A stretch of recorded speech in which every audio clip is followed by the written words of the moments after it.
Hello, everybody. You all want to get started? Do you need a minute? I think they're good. Okay. Good afternoon, and thank you again for coming. I'm Eileen Whalen, president of University of Vermont Medical Center, and I'm joined here today by our Chief Medical Officer, Dr. Isabelle Desjardins. We're here to provide an update on what's happening at the medical center and at our clinic locations today in the midst of the nurses' union strike. Early this morning, I activated the incident command process to ensure we meet our obligation to provide care that our community needs during this strike with as little disruption as possible. As we shared with you before, we developed a comprehensive strike management plan. What I've seen personally today, and based on reports I've received from throughout the organization, I'm confident this plan is working very well. There have been some bumps in the road, which I'll talk a little bit more about in a minute, but overall we're really pleased with how the day has unfolded.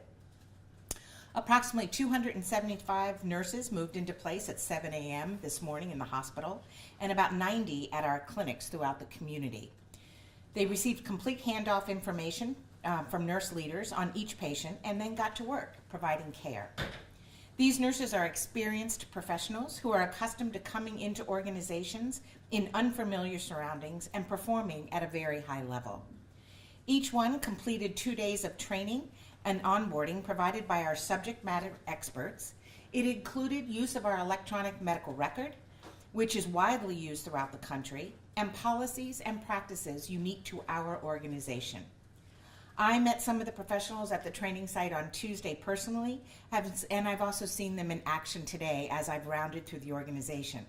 I can tell you they are skilled clinicians with the kind of devotion to patient care that we all would expect. We are taking patients in interfacility transfer from other hospitals as we normally would as the Level 1 Trauma Center and Tertiary Referral Center in our region. 3 ED patients were admitted. The ICUs are running smoothly. Overall, things are running very well. There have been some problems with access to IT systems, which were swiftly resolved. Some of the handoffs took longer than expected, but all nurses were in place in very short order. One frequent question we're getting is how we're able to provide care with 600 nurses when we employ 1,800. The answer is that all of our nurses do not come to work every day because some work part-time, some work per diem, some work every other day, some work days, some work nights. We have the same number of nurses working at the hospital today as we would on any other day. On a typical day, about 3,000 people have appointments with us. To the best of our knowledge, the vast majority are not experiencing any problems. In fact, many of our areas are moving very quickly through their schedules. If you have not heard from your doctor's office, please keep your appointments for later today and certainly all day tomorrow. I'd like to turn it over to Dr. Desjardins for an update on clinical matters. Thank you, Eileen. We have a full contingent of physicians with their eyes on our patients and their finger on the pulse, which is our job to do and most important today and tomorrow. Handoffs were professionally done and supported by physicians and other clinicians at every level.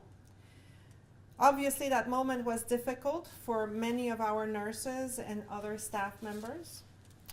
It's busy clinically. This morning we were at 84% capacity in the hospital, which is really accounts for approximately 390 patients in the hospital total. The acuity level from a clinical perspective is moderate at this point. As we shared the other day, 68 of our 120 scheduled surgeries for today and tomorrow have been postponed, either due to a patient's choice or the conclusion of our physicians that the procedure involved in the use of the complex teams would be too difficult. We expect all of these appointments to be rescheduled in early August. Generally, I found the morale to be good. Certainly, this experience really tests our resilience as a institution, as teams of providers, and as an organization. We came in today determined to pass this test and be even stronger going forward. And I think that we're going to get there. We are going to have to work together as our teams, and we're looking forward to that. Thank you. This is a difficult moment for our organization, and I know many community members are feeling concerned about how we will move forward. We value our nurses. They are an important part of our care delivery team, and we know how hard they work and focus on providing a phenomenal patient experience. We will strengthen the supportive partnership that allows us to do our best in the future. The first step will be welcoming our nurses back on Saturday morning, which I'm personally looking forward to participating in. As it relates to negotiations, we worked hard last night to avert a strike, but in the end, the union continued to insist on a raise of 23% over 3 years, and we could not responsibly meet that demand and also meet all the other responsibilities we have to our patients, our families, our employees, and our communities we serve. I personally came to the bargaining table to communicate the respect we have for our nurses and to demonstrate our commitment to reaching a resolution. I had one goal in mind only, and that was to avert a strike and reach a successful end to the bargaining process with a fair contract. Unfortunately, that didn't happen. We increased our offer of 13% raise to 14%. That equates to 6% in the first year. In year 2, an additional 4%. In year 3, an additional 4%. That is a very fair and competitive proposal that stretched the limits of what we thought we could do. During this process, we listened and acted on many of the union requests. We doubled our initial wage offer. We offered to move to a 19-month contract. We accelerated the timeline for parity, bringing the wages of outpatient nurses up to the wages of inpatient nurses so it could happen in September of this year. After 22 bargaining sessions, we returned to the table in good faith in the format requested by the union. Our focus now is implementing our comprehensive plan to care for our patients today and tomorrow with as little disruption as possible. We're happy to take a moment, let you ask any questions you may have. How will you break this impasse? I'm sorry? How will you break this impasse?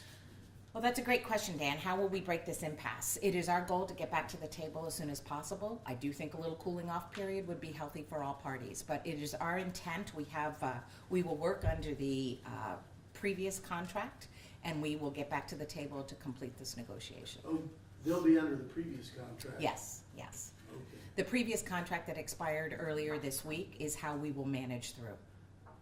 We will honor that contract. Right. How many travel nurses are working in the hospital at the moment?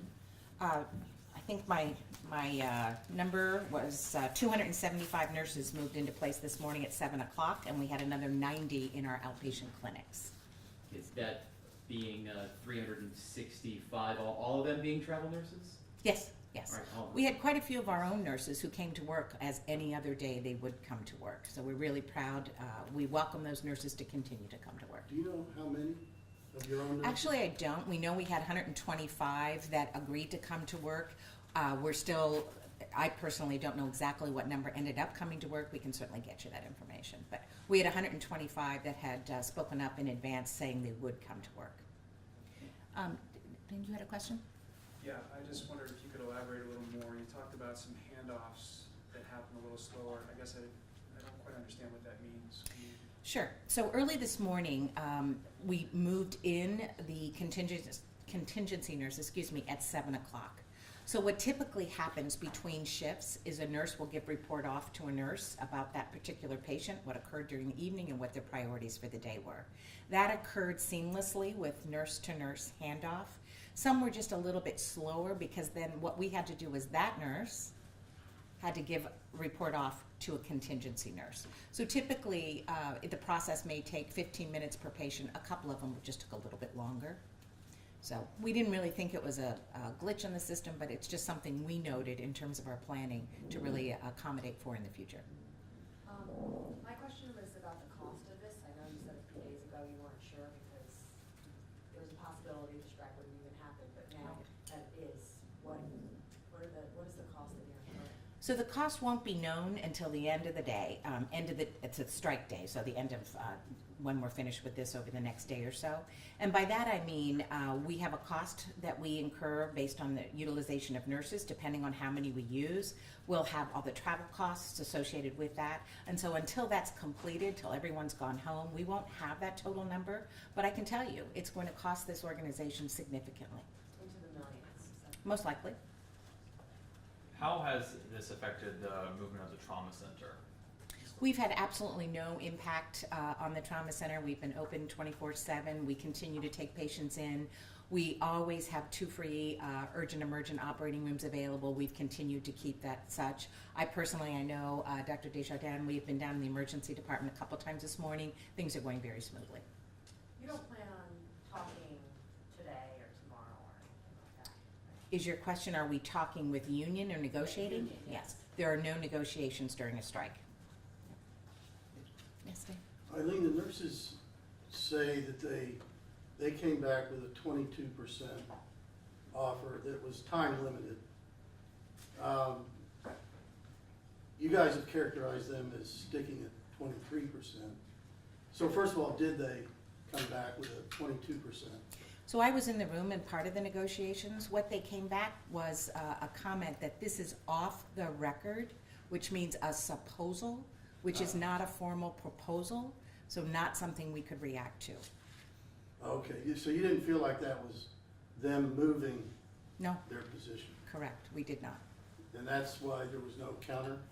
So we came in the evening with a very strong proposal, moving our wages up 1%, as I mentioned, and the union responded with what they considered, their words were, an off-the-record proposal, at which point we felt there was little or no movement, so we rejected the off-the-record proposal and reinstated our proposal that we had offered earlier in the evening, the 6, 4, and 4, and the union rejected that.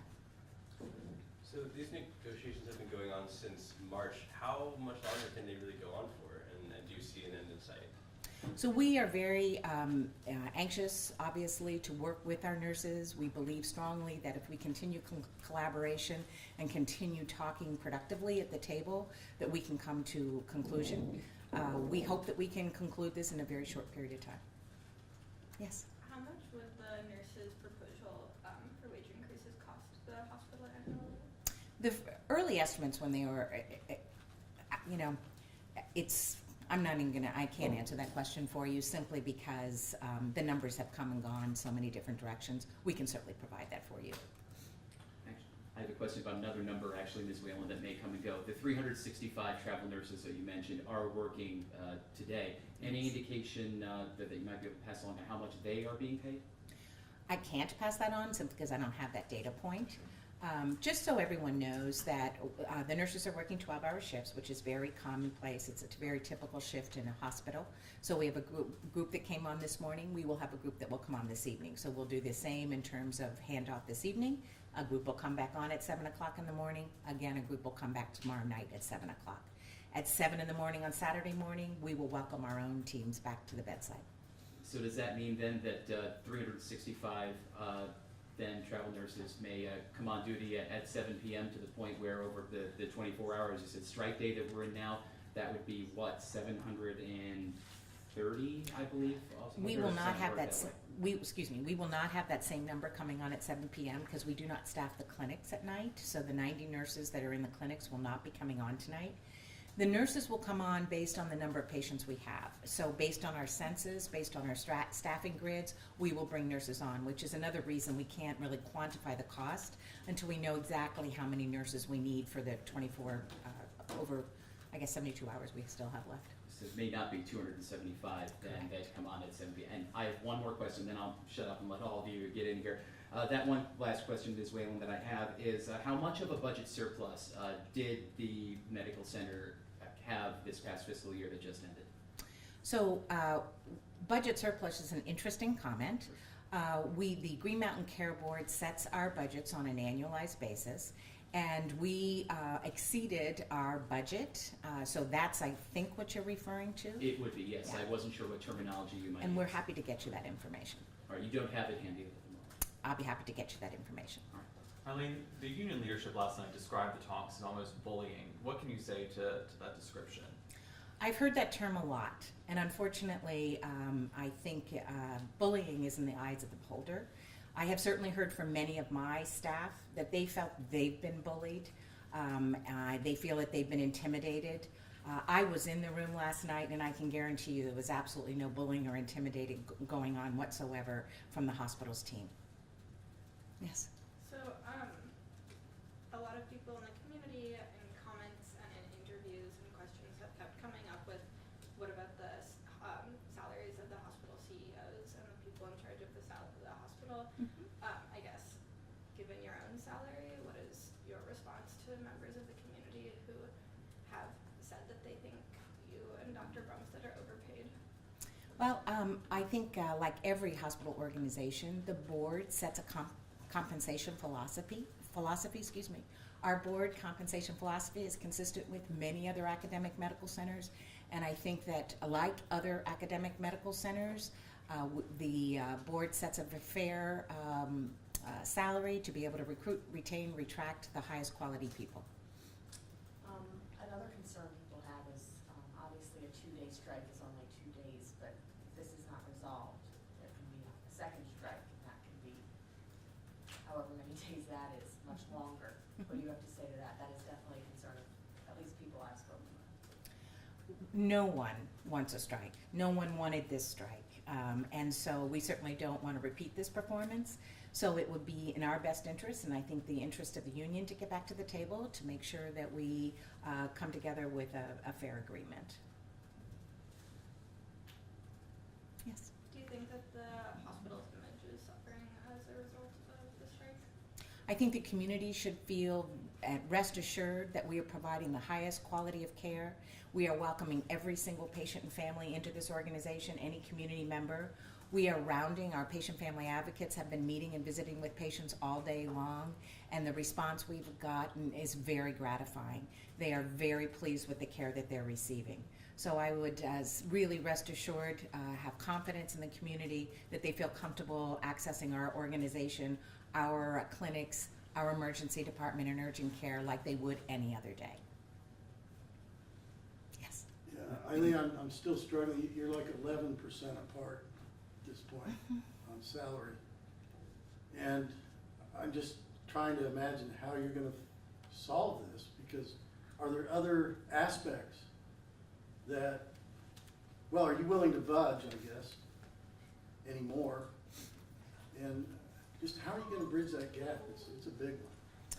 So I think it's really important to know that there are multiple issues that we've discussed at the tables. Wages are certainly one of it, salary is certainly one of it, but staffing and safe patient care is another. And we have come to agreement on all of those issues. And so I think all of the staffing issues? Correct. The staffing issues and the safety issues, I think we've made really great progress on. And this is really about wages at this point in time. We feel that we have excellent market data, that which we have shared with the union. In fact, spent quite a few hours yesterday reviewing that data with the union one more time.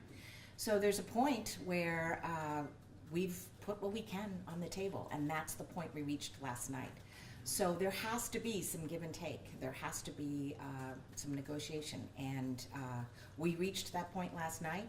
We welcome the opportunity to come back to the table and continue the dialogue. Yes. What were the agreements you made on staffing? Since I know that a lot of what the union has said is that staffing and wages go to, like, have you just agreed to hire? So the most important thing that we heard from the union was that they were very interested in having the charge nurse on each shift not have a patient assignment. And so that leaves an entire FTE available, a nurse, a leadership position with senior experience, to be able to support the nurses on the unit in case something happens with a patient that was unplanned or whatever the case may be. So we agreed with that right off the bat. We felt that was an extremely important request and one that we needed to honor. And that was probably the most important staffing request that they had. But do you have enough nurses to honor that? We will have to add 2, yes. So that's an addition of 9 to 10 FTEs, another commitment, which obviously has a financial price tag with that. We have nurses that are currently working in the organization that will most likely step into those roles, and then we will backfill with new nurses, so. Okay, any other questions? So you said you put what you could on the table, that's the 14? Yes. Right. And we, again, as I said, we increased another percentage last night, so with a. 214.